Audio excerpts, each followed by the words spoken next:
What's going on, College Football Nation? My name is Ben Ledoux, and you're watching the Voice of College Football Recruiting channel. You can follow my socials, X and Instagram, @BallByBen. And in this video today, we are continuing our 2026 Blue Chip Recruiting Class Series with the number 8 player in the nation and the number 1 defensive lineman, Lamar Brown. And as we pull up his 24/7 scouting report here, like I said, he plays the defensive line, weighing in at 285 pounds, height at 6'4". He attends University Lab High School, which is a very interesting name. I've never seen that before. And out of Baton Rouge, Louisiana, 24/7 Sports Composite has him as the number 8 player in the nation, the number 1 defensive lineman, and the number 1 player out of Louisiana, respectively. And as you see on the right, Crystal Ball predicts him. He hasn't committed yet, but Crystal Ball predicts him going 100% to Louisiana State University. He holds – what just happened? He holds 33 offers, has 1 visit so far, notably from Louisiana State, Texas A&M, Texas, Miami, and Alabama. And like the new structure, if y'all have been paying attention, we're just going to hop straight into his huddle, actually, and then we'll read his scouting report after and see if we agree or disagree. So we'll hop into his huddle real quick.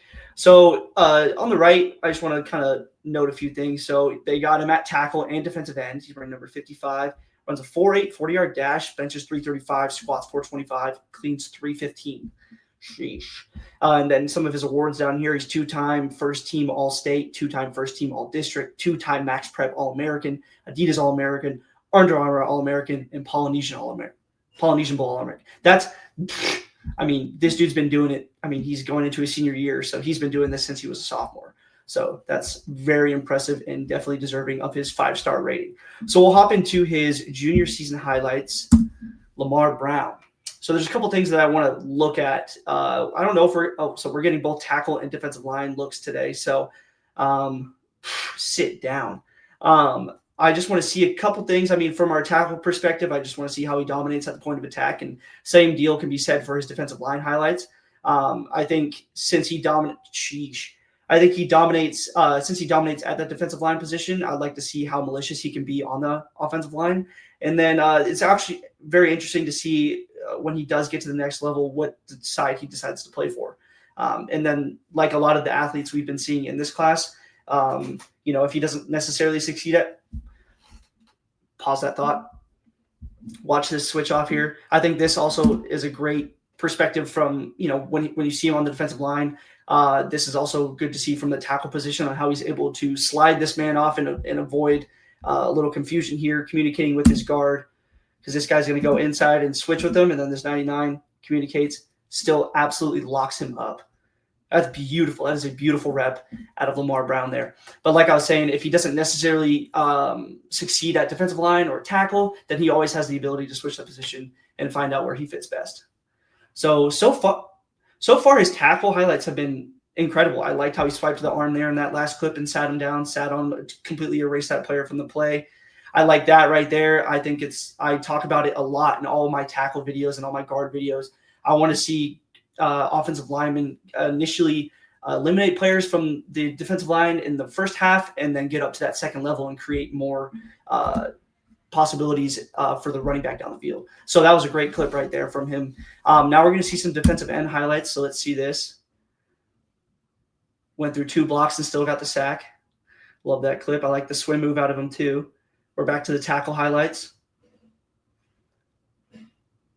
I mean, he's ferocious. He's also very versatile because just based off that one defensive end clip, I almost wonder why 24/7 has considered him a defensive lineman, because his tackle highlights have been phenomenal so far. Get outside. Yeah. And like all good old-fashioned offensive line huddles, we got to see some pancakes in there. And he's primarily lined up at that right tackle position. I'd be interested to see if he wants to remain there or if he wants to protect the blind side. So we've seen pass pro and we've seen a couple of run clips too. So he's able to do it all. He's got his hand in the dirt here. Just, oh my gosh. Jeez. Yeah, he needs to play tackle. I'm thinking. Here we go. We got some, I don't know if he's necessarily considered an edge here, but block shed, gets off the block. That was fast. Let's watch that one more time. Watch how quick he gets off. Swim move. Yeah. They're trying to get hands on him. I think this guy that was trying to block him ends up on the ground. So I'm going to be paying attention to this guard here. This guard gets disbanded, and then this tackle, just gets shoved. He had his hands on first, and he still got shoved to the ground. That's a great clip, too. Wow, this dude's quick. He's an athlete, too. More defensive end highlights. Shoves 2 players out of the way and still makes the – yeah. So he's easily winning at the point of attack, which is great to see from both a tackle perspective and a defensive line perspective. And it looks like he's got violent hands, too. Holy – this guy's nuts. This might be one of the better huddle highlights I've seen in a while. This is one – I mean, we've seen guys dominating before, but he is completely, like, getting free every time. Let's see – and he's going to finish the play out. He's chasing the ball. You love to see that. If the running back doesn't initially come to his side right away, he's still going to chase the man down. Man, he is very versatile because he's winning consistently on both sides of the ball. This is very interesting. I love this huddle so far. I was a little intrigued to see what 5 minutes of defensive line highlights were going to look like, but we're seeing a lot of tackle. Now we got more. Now he's on the right side of the line. Gets through 3 blocks. Still finishes the play. Chases down the. This dude's nuts. I don't even really have words because I'm so astonished by the way that he's playing. He's fighting through blocks. I want to see. Let's see if for the rest of the time if we can see on this defensive line, if we can see him use a more versatile if he's swimming, if he's just straight up bull rushing, because I know we've seen him swipe the arms away. We've seen him swim. Man, this is awesome. These are some great highlight tapes here. He's just completely opening up that right side of the game. Man.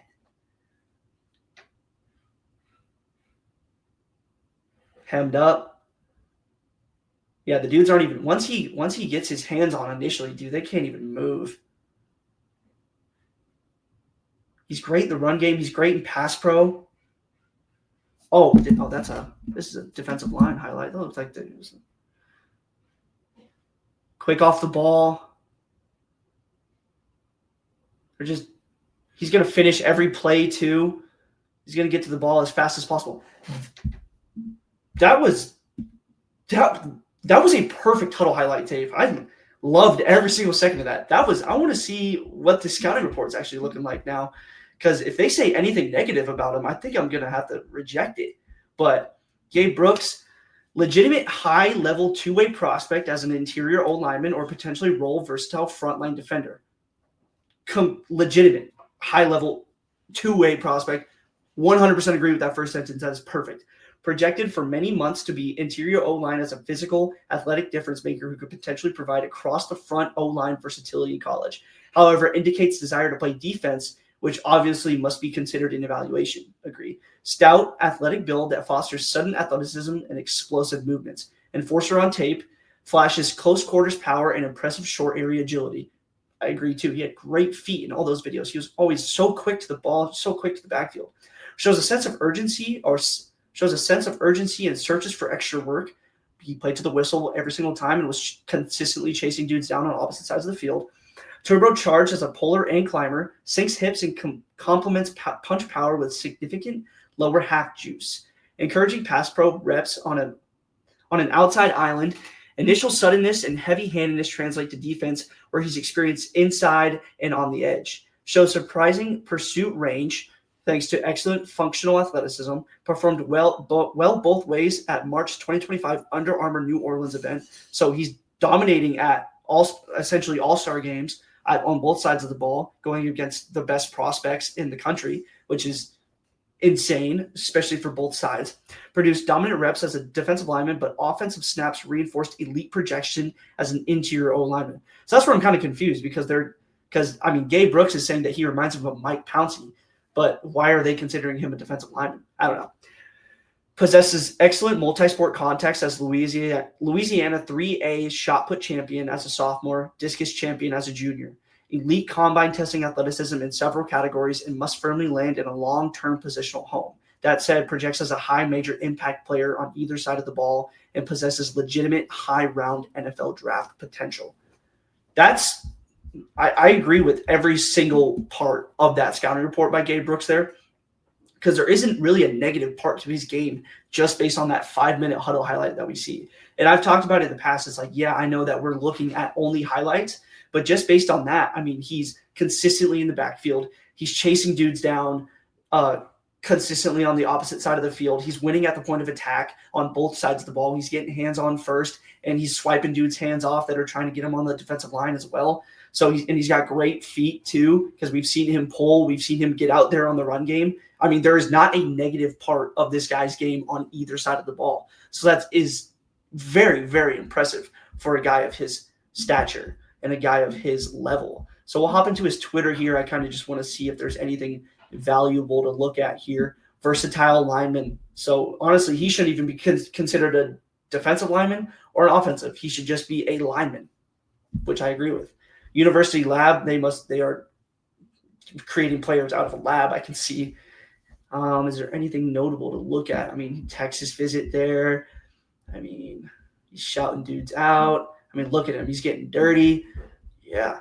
Holy crap. I am excited to see what this guy – I mean, I know I say I'm excited about everybody that I look at, but this guy is 100% deserving of that 5-star rating. And I think on my list here of when I do the 2026 high school recruits and I see what it is, I initially had him at 11. So just in the time frame from the month and a half ago that I started making the list, he's bumped up 3 spots from that 11 spot to that 8 spot.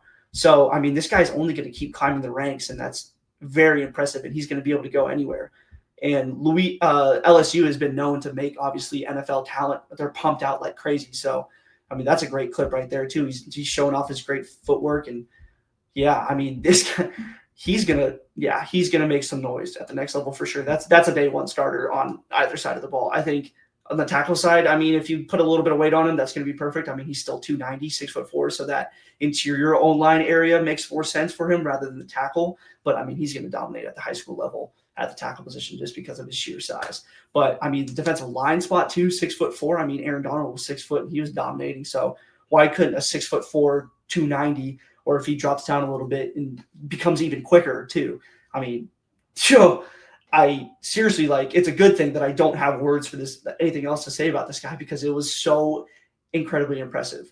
But yeah, I mean, Lamar Brown, he's not going to be 8 for long. He is going to keep growing up that and keep going up that list. But yeah, that's Lamar Brown. Y'all can follow my socials, X and Instagram at BallByBen, and I'll catch y'all in the next video. Peace, y'all.